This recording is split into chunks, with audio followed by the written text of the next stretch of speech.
Good morning students. आज हम लोग जो है चैप्टर 3 का कंप्यूटर मेमोरी का आगे का देखेंगे। इसके पहले स्टूडेंट्स हम लोग जो है क्या क्या पढ़े थे वो छोटा सा रिकैप कर लिया जाए, ठीक है। तो उससे पहले सबसे पहले हम जब स्टार्ट किए थे तो मेमोरी ऑफ कंप्यूटर बताए थे स्टूडेंट। उसके बाद प्राइमरी मेमोरी बताए थे। प्राइमरी मेमोरी में हमने रैम एंड रोम को बड़े अच्छे से बीच में डिवाइड कर आप लोगों को समझाया था। उसके बाद स्टूडेंट आज हम लोग जो बात करेंगे वो हम लोग सेकेंडरी मेमोरी पर बात करेंगे कि सेकेंडरी मेमोरी क्या होता है, कैसे उसका इस्तेमाल हम लोग कंप्यूटर में करते हैं। तो स्टूडेंट्स हमने लिखा है यहाँ पर secondary memory. Secondary memory is where programs and data are kept on a long term basis. इसका मतलब स्टूडेंट्स कि सेकेंडरी मेमोरी वह चीज है जिसका इस्तेमाल हम लोग लंबे समय तक जो डाटा या जो प्रोग्राम या जो फाइल्स का इस्तेमाल हम लंबे समय तक करना चाहते हैं उसको हम लोग सेकेंडरी स्टोरेज मेमोरी में सेव करके रखते हैं। स्टूडेंट्स ये सबसे इंपॉर्टेंट बात कि सेकेंडरी मेमोरी को किस नाम से जाना जाता है, और भी कोई नाम है उसका? तो हाँ, दो नाम और है जो बहुत ज्यादा पॉपुलर है और उसका इस्तेमाल लगभग बोलने में हर जगह मिलेगा। एक तो है स्टूडेंट्स एक्सटर्नल मेमोरी, यानी सेकेंडरी मेमोरी का दूसरा नाम एक्सटर्नल मेमोरी, और एक है आपका एक्सिलरी स्टोरेज। ये तीन नाम से जाना जाता है। स्टोरेज डिवाइस में सबसे पहले फ्लॉपी आया था, सबसे पहले फ्लॉपी आया था जब हम लोग जाने, हालांकि वो बहुत कम स्टोरेज कैपेसिटी थी उसकी, और वो 1971 में लॉन्च किया गया था। किसके द्वारा? IBM के द्वारा। और जानते हैं स्टूडेंट्स वो मात्र 8 इंच का उसका साइज था, मात्र 8 इंच। सोचिए कितना कम होता है। और आज हम लोग जो है जीबी में, जेटा में इस्तेमाल करते हैं स्टोरेज कैपेसिटी।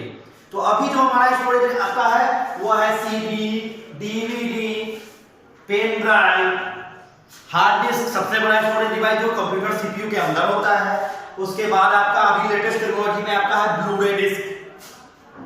स्टूडेंट यहाँ पर हम छोटा सा स्टोरेज डिवाइस का डिफाइन भी लिखे हैं। Storage device is any computing hardware that is used for storing, holding and extracting data, files and objects। इसका मतलब स्टूडेंट्स कि वैसा स्टोरेज डिवाइस जो हार्डवेयर की मदद से आसानी से कहीं भी एक्सट्रैक्ट कर सकते हैं और कहीं भी ऑब्जेक्ट में स्टोर कर सकते हैं फाइल के थ्रू, और आसानी से उसको हम लोग एक जगह से दूसरे स्थान तक सेंड कर सकते हैं through the internet all over the world, कहीं भी स्टूडेंट्स।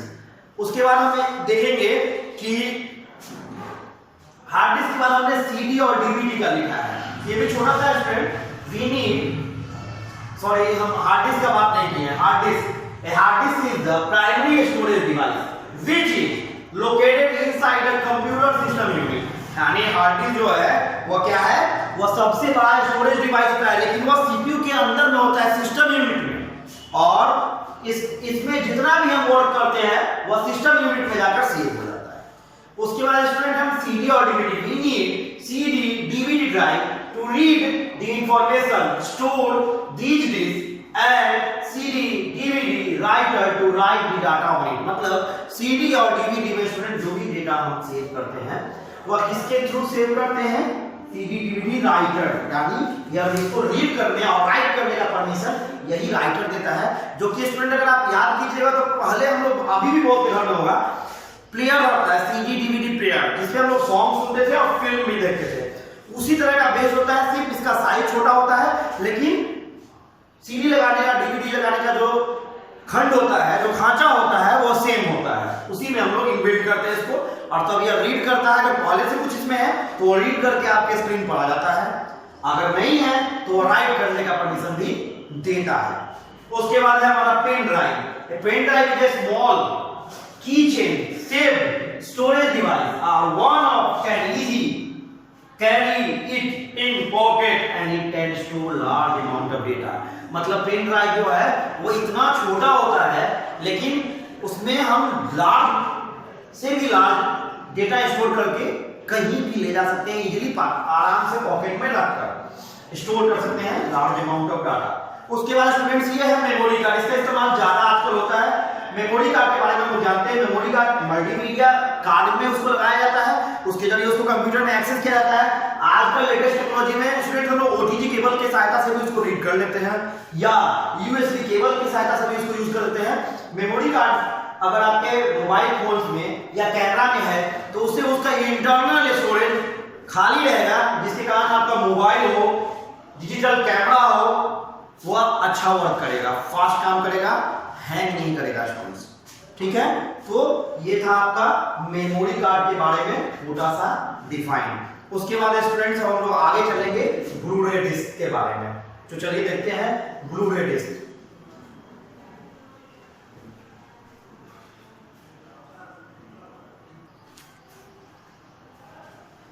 चलिए स्टूडेंट्स, हम लोग ब्लू-रे डिस्क के बारे में आगे बात करेंगे। हम बताए थे ब्लू-रे डिस्क क्या होता है, तो वह अभी का न्यूली इन्वेंटेड है, सबसे ज्यादा इसका इस्तेमाल किया जाता है।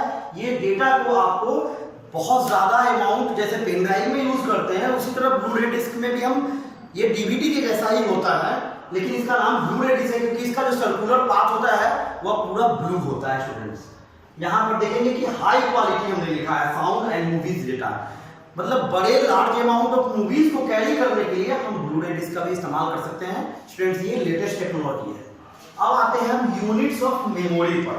तो ये क्या है, तो इसमें हम देखेंगे स्टूडेंट्स कि यूनिट्स ऑफ मेमोरी में we measure the distance between two objects in millimetre, centimetre, metre and kilometre. Similarly जिस तरह से किसी ऑब्जेक्ट को मापने के लिए हम लोग मीटर का, मिलीमीटर का, सेंटीमीटर का, किलोमीटर का, एमएम का इस्तेमाल करते हैं, ठीक है स्टूडेंट, उसी तरह से हम लोग कंप्यूटर में मेमोरी को मापने के लिए यूनिट्स का, बिट्स और बाइट्स का इस्तेमाल करते हैं स्टूडेंट्स। ठीक है, और हम यहाँ पर देखेंगे student, the information in the computer is stored in the form of 2 digit, यानी हमारा जो कंप्यूटर है स्टूडेंट वह आज भी सिर्फ 0 और 1 ही लेता है, और ये 0 और 1 student that is called binary number. इसको हम लोग दो चीज से कन्वर्ट करते हैं, वो है असेंबलर, और वो कौन कौन है स्टूडेंट, कंपाइलर और interpreter, both are converter program. वो दोनों कन्वर्ट करता है 0 और 1 को, यानी मशीन लेवल लैंग्वेज को असेंबली लैंग्वेज में। स्टूडेंट्स, अब types of secondary memory device भी कुछ होते हैं, वो कौन कौन होते हैं तो जान लीजिए, ये जानने की बातें हैं। फ्लैश मेमोरी, ऑप्टिकल मेमोरी और मैग्नेटिक मेमोरी। ठीक है स्टूडेंट्स, तो ऑप्टिकल मेमोरी में कौन कौन आ जाएगा स्टूडेंट्स, याद कीजिए, सीडी, डीवीडी, और जैसे ही फ्लैश मेमोरी में आते हैं तो फ्लैश का मतलब ये है स्टूडेंट्स, पेन ड्राइव का अनदर नेम फ्लैश ड्राइव होता है। इसका मतलब वह किसमें होगा, एक्सटर्नल डिवाइस होगा, वह फ्लैश ड्राइव में होगा, वह मेमोरी फ्लैश में आएगा। उसके बाद आपका आता है मैग्नेटिक, तो आपका जो हार्ड डिस्क है स्टूडेंट, हार्ड डिस्क का बनावट क्या है, वह ऐसा होता है स्टूडेंट, इसी तरह हार्ड डिस्क होता है। जब हार्ड डिस्क चलता है, जब उससे रीड करता है डेटा, तो मैग्नेटिक के जरिए ही करता है, मैग्नेटिक डिवाइस के जरिए। स्टूडेंट्स, अब जब यहाँ पर फिगर बनाए तो आपको एक बात बताते हैं, इसे कहते हैं क्या, ये पूरा एक गोल कहलाता है ट्रैक। क्या कहलाता है, ट्रैक। और इसको स्टूडेंट जब डिवाइड किया गया तो एक ट्रैक में एक डिवाइड होता है सेक्टर। क्या होता है, सेक्टर। और 1 सेक्टर बराबर स्टूडेंट होता है 512 एमबी। कितना होता है, 512 एमबी मेगाबाइट। और ये मैग्नेटिक कैरेक्टर के जरिए गोल गोल घूमता है। स्टूडेंट्स, आप जहां देखिएगा कभी कभी हमारा सिस्टम स्लो हो जाता है, तो इसी हार्ड डिस्क के कारण ज्यादातर स्लो होता है। जब जैसे जैसे वो जितना स्लो होता है, गोल गोल घूमना शुरू होता है ट्रैक पे डेटा, तो वो खराब होना शुरू होता है, बैड सेक्टर हो जाता है, जिसके कारण हमारा जो कंप्यूटर है, जो पीसी है, जो लैपटॉप है, वह स्लो हो जाता है। स्टूडेंट्स, ये था। अब इसके बाद हम आते हैं, देखिए स्टूडेंट्स, ये बहुत इंपॉर्टेंट है, इसको आप याद भी कर लेंगे और अच्छे से कहीं पे नोट भी कर लेंगे कि 4 बिट्स बराबर क्या होता है। तो 4 बिट्स बराबर स्टूडेंट होता है 1 निबल। क्या होता है, 1 निबल, NIBBLE, 1 निबल। 8 बिट बराबर क्या होता है, 1 बाइट। अब 1024 बाइट्स बराबर स्टूडेंट्स क्या होता है, 1 किलोबाइट, 1 KB। ठीक है स्टूडेंट, अब 1024 KB बराबर क्या होता है, 1024 KB बराबर क्या होता है, तो 1024 केबी मतलब क्या होता है जानते हैं, अभी तुरंत हम लोग बात किए हैं, किलोबाइट, तो इसका होगा 1 MB 1 MB। और 224 MB बराबर क्या होता है 1 GB, क्या होता है 1 GB। और 224 GB बराबर क्या होता है 1 TB 1 TB। और 224 TB बराबर क्या होता है 1 PB, क्या होता है 224 TB बराबर होता है 1 PB। और 224 PB बराबर स्टूडेंट्स 1 EB, क्या होता है 1 EB। 224 PB बराबर होता है स्टूडेंट्स 1 EB। और 224 EB बराबर स्टूडेंट क्या होगा 1 GB 1 ZB। और सबसे स्टूडेंट लास्ट में 1 YB। देखिए स्टूडेंट अगर आप चाहिएगा तो आपको इसी तरह याद हो जाएगा, सिर्फ ये दो में प्रॉब्लम होगा। 4 बीट्स बराबर 1 नीबल याद कर लेना है, 8 बीट बराबर 1 बाइट्स याद कर लेना है। 224 बराबर 1 केबी। अब यहां से देखिए 224 केबी बराबर 1 MB, जैसे आ गया यहां नीचे लिखा हुआ है।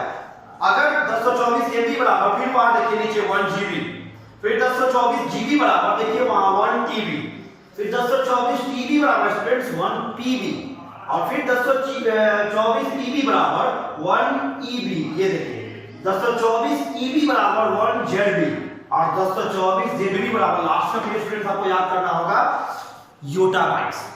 ये सब कंप्यूटर मेमोरी के साइज है, इसको आप अच्छे से स्टूडेंट्स याद कर लीजिएगा और कहीं अच्छी जगह नोटबुक में नोट रख लीजिएगा, ताकि इन फ्यूचर आपको कोई तरह का दिक्कत ना हो स्टूडेंट्स। ये हमारा क्या था चैप्टर 3 स्टूडेंट्स आपका फिनिश हो गया। अब एक छोटी सी बात है स्टूडेंट्स, कुछ पेरेंट्स और कुछ बच्चों का हमारे पास एक मैसेज या कॉल आया था और कहा गया था कि सर किसी कारण से हम लोग लॉकडाउन में गांव में फंस गए हैं या कोई ऐसी जगह फंस गए जहां से बुक खरीदना थोड़ा दिक्कत हो रहा है। तो इसलिए स्टूडेंट्स हम लोगों ने सोचा है कि क्यों ना हम लोग चैप्टर 1 से, अब चैप्टर 3 खत्म हो गया, 1 खत्म हो गया, 2 3 तीन चैप्टर खत्म हो चुका है, तो हम लोग अब प्रीवियस चलेंगे चैप्टर 1 से स्टूडेंट। हम आपको सारा tick the correct, fill in the blanks, true false, question answer, rearrange, full form सारा लिख देंगे, तब तो मेरे ख्याल से कोई प्रॉब्लम नहीं होगा स्टूडेंट्स। तो चलिए नेक्स्ट क्लास में स्टूडेंट हम लोग देखेंगे लेसन 1 का total objectives and question answer. Thank you student, आप लोग याद रखिएगा, इसको अच्छे से नोटबुक में, फिर से मैं बोल रहा हूं, इसको नोटबुक में अच्छे से नोट कर लीजिएगा। Thank you student.